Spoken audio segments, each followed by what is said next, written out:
क्या आप मुझे ये बता सकते हो कि क्या एक महिला अपने लाइफ में 100 बच्चों को जन्म दे सकती है? अब आप कहेंगे दैट्स इम्पॉसिबल, राइट? बट ये पॉसिबल हो चुका है। अब आपने महाभारत देखी है, पढ़ी तो जरूर होगी, और आपको ये भी पता होगा जो कौरव थे वो 100 भाई थे, और जो वो 100 भाई थे वो पुत्र थे गांधारी के। तो यहां पर अब ये क्वेश्चन आता है कि आखिर कैसे गांधारी के मतलब एक महिला के 100 पुत्र हो सकते हैं? आखिर महाभारत के टाइम में कौन सी ऐसी टेक्नोलॉजी का यूज हुआ था जिसके वजह से वो 100 पुत्रों को जन्म दे पाई, या क्या ऐसा उस टाइम पे हुआ था?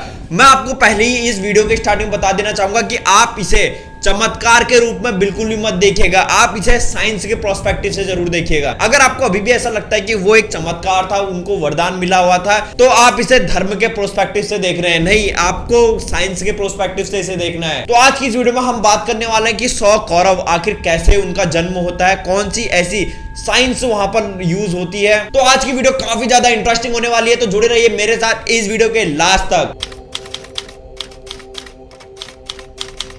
सबसे पहले मैं बेसिक से शुरू करना चाहूंगा। आखिर महाभारत में जो 100 कौरव थे उनके बारे में आखिर क्या लिखा गया है, उनका आखिर जन्म कैसा हुआ, मैं आपको सबसे पहले यह बताना चाहूंगा। इसके बाद मैं साइंस के प्रोस्पेक्टिव से आपको बताऊंगा। अब जैसे महाभारत में 5 पांडव थे और 100 कौरव थे, और ये जो 100 कौरव थे उनकी मां थी गांधारी, और गांधारी को ऋषि व्यास द्वारा 100 पुत्रों का वरदान दिया गया था। अब यहाँ पर महाभारत में ऐसा लिखा गया है कि जो आपको बिल्कुल भी पता नहीं होगा। मैं आपको बता दूं, महाभारत में जो गांधारी थी वो 2 इयर्स तक प्रेग्नेंट थी। पर अगर हम इसी चीज को आज के डेट में कंपेयर करते हैं तो एक महिला 9 मंथ तक प्रेग्नेंट होती है, पर वो जो गांधारी थी वो 2 इयर्स तक प्रेग्नेंट थी। इसी चक्कर में गांधारी ने परेशान होकर अपने उस मांस को बाहर निकाल दिया, और उसके बाद ये बात ऋषि व्यास को पता चलती है, और जो वो गांधारी का मांस था उसको 100 टुकड़ों में बांट दिया जाता है, और इन 100 टुकड़ों को अलग अलग पॉट में रखा जाता है, जिसके बाद 100 कौरव का जन्म होता है इसी पॉट से। ये तो बात होगी जो हमारे पवित्र ग्रंथ महाभारत में लिखा गया है।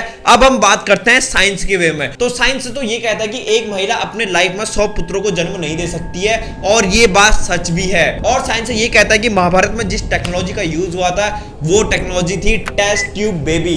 अब आपने ये टेक्नोलॉजी का नाम तो कहीं ना कहीं तो जरूर सुना होगा। अब आप मुझसे कहेंगे आखिर उनको टेस्ट ट्यूब बेबी के बारे में कैसे पता था? तो मैं आपको बता दूं, अभी आप इस वीडियो तक बने रहिए, आपको अभी सब कुछ समझ आ जाएगा। मैं आपको सबसे पहले टेस्ट ट्यूब बेबी के बारे में बताना चाहूंगा। फादर और टेस्ट ट्यूब बेबी कहा जाता है रॉबर्ट जी एडवर्ड को, और इन्हें नोबेल प्राइज भी मिला है। और इसी टेस्ट ट्यूब बेबी टेक्नोलॉजी का यूज करके 25 जुलाई 1978 में पहला बेबी जन्म लेता है, और उसका नाम होता है लुइस ब्राउन। और जब लुइस ब्राउन जन्म ले लेता है उसके बाद मेडिकल इंडस्ट्री एक अलग ही लेवल में पहुंच जाती है, क्योंकि उन्होंने कुछ ऐसा करके दिखाया था कि जो आज तक कभी नहीं हुआ था। अब मैं यहाँ पर आपको बता दूं आखिर टेस्ट ट्यूब बेबी होता क्या है, इसमें क्या क्या प्रोसेस होती है। तो यहाँ पर सबसे पहले जो महिला का एग होता है और मेल का जो स्पर्म होता है उसको लिया जाता है, और महिला के एग को और पुरुष के स्पर्म को एक लैब पे फर्टिलाइज किया जाता है, और वो जब लैब पे फर्टिलाइज हो जाते हैं उसके बाद महिला के यूट्रस में उसे डाल दिया जाता है या इम्प्लांट कर दिया जाता है। अब ये प्रोसेस होता है टेस्ट ट्यूब बेबी का। अब बात करते हैं महाभारत की।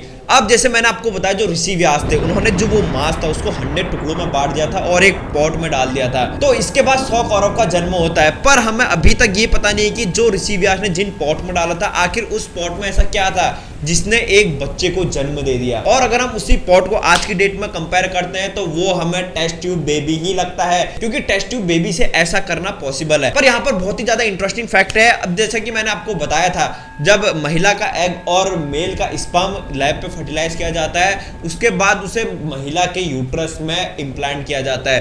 पर यहाँ पर महाभारत के टाइम पे ऐसा नहीं हुआ था। उन्होंने फर्टिलाइज तो कराया पर उन्होंने इम्प्लांट नहीं कराया, मतलब उस फर्टिलाइज हुए एग और स्पर्म को महिला के अंदर नहीं डाला गया, उन्होंने उस पॉट में ही उसे रहने दिया। और महाभारत ने हमें यह भी सिखा दिया आखिर एक बच्चे को महिला के पेट से बाहर, उसके बॉडी से बाहर कैसे पैदा किया जाता है। पर अभी भी हमारे पास ऐसी एडवांस टेक्नोलॉजी नहीं है कि हम महिला के बॉडी के बाहर किसी बच्चे को जन्म दे सकें, किसी बच्चे को बड़ा कर सकें। पर महाभारत में ऐसा ऋषि व्यास ने करके दिखा दिया था। अब मैं अगर इस पूरे वीडियो का कंक्लूजन निकालूं तो बहुत सारे साइंटिस्ट ये मानते हैं कि महाभारत में टेस्ट ट्यूब बेबी जैसी टेक्नोलॉजी का यूज हुआ था, पर वो टेक्नोलॉजी थोड़ी एडवांस थी हमसे। क्योंकि यहाँ पर अगर हम इसे साइंस के प्रोस्पेक्टिव से देख रहे हैं तो एक महिला 100 बच्चों को तो जन्म नहीं दे सकती है, वो भी एक लाइफ में। और आप इस बारे में क्या सोचते हैं मुझे कमेंट बॉक्स में जरूर बताइएगा, मैं आपके कमेंट का रिप्लाई जरूर करूंगा। सो मिलते हैं ऐसे कुछ इंटरेस्टिंग टॉपिक के साथ, तब तक के लिए थैंक यू सो मच।